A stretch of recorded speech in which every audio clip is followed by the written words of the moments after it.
Du temps de Rome à Musk et Trump, le système n'a jamais changé. Le théâtre éternel. Ce que nous observons dans le spectacle entre Donald Trump et Elon Musk n'est pas une nouvelle anomalie politique. Ce n'est ni un tournant dans l'évolution démocratique, ni un duel de titans pour l'âme du monde moderne. C'est, en réalité, le dernier épisode d'une performance ancienne et brutale, une pièce commencée à l'époque de l'Empire romain et rejouée dans chaque empire depuis. Ce n'est pas de la gouvernance. C'est du théâtre. Et les mêmes familles qui contrôlaient la lumière, rédigeaient le script et possédaient la scène autrefois sont toujours aux commandes aujourd'hui. L'alliance entre Trump et Musk est purement transactionnelle, deux avatars de l'ego et de l'ambition s'exploitant mutuellement pour leur pouvoir personnel.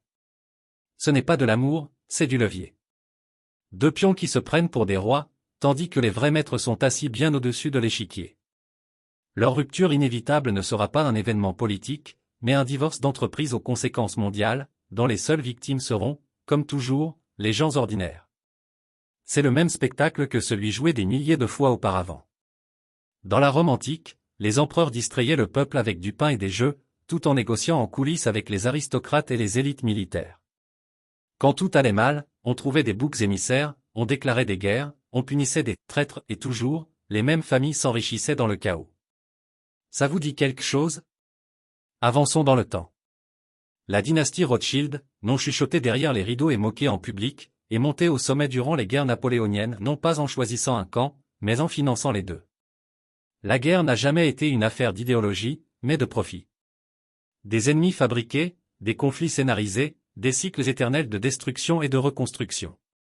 De Napoléon à Hitler, du Vietnam à l'Ukraine, c'est la même recette, financer les deux camps, attiser les flammes, et ramasser les cendres en banque. L'Ukraine, aujourd'hui, est peut-être l'exemple le plus obscène de cette comptabilité sanglante. Une nation sacrifiée sur l'autel de la stratégie géopolitique et des profits des élites. Soldats, civils, enfants réduits à des dommages collatéraux dans une partie qui n'a jamais eu pour but la liberté, la démocratie ou la souveraineté. Il s'agit de contrats d'armement, de pillage de ressources, et de redistribution des blocs de pouvoir au profit de ceux qui ne saignent jamais, ne servent jamais, et ne pleurent jamais. La guerre n'est plus l'enfer, c'est un bon investissement. Et pourtant le monde regarde, comme hypnotisé, persuadé qu'Elon Musk est un génie tombé du ciel ou que Trump est un héros solitaire affrontant le « Deep State ». Ces illusions sont les mêmes que Rome offrait à ses citoyens, des héros, des traîtres, des rebelles et des sauveurs, tous chorégraphiés par les véritables metteurs en scène. Rien n'a changé, seuls les costumes et les plateformes sont nouveaux. Aujourd'hui, à la place des arènes, nous avons les réseaux sociaux. À la place des empereurs, nous avons des influenceurs. À la place des prêtres, des algorithmes. Le peuple s'accroche au mythe du milliardaire autodidacte, du président populiste, de la nation héroïque.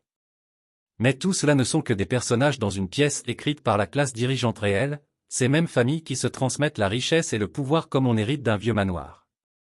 Le système ne craint pas Trump. Il l'a créé. Le système ne tremble pas devant Musk. Il en a besoin. Ce n'est pas une théorie du complot. C'est la continuité historique. L'Empire romain n'est jamais tombé. Il s'est simplement rebrandé, modernisé, globalisé. Les marionnettistes ne portent plus de toges, ils portent des costumes, se cachent dans des think tanks, dirigent des fonds spéculatifs et façonnent les récits derrière des rideaux numériques. Les guerres sont plus propres, la propagande plus sophistiquée, mais la fin reste la même, le contrôle par l'illusion, et le profit par la destruction. Nous ne vivons pas dans une démocratie. Nous vivons dans un concours de mise en scène où les élections sont des castings, et les présidents des acteurs. La seule vraie question est: le public cessera-t-il un jour d'applaudir?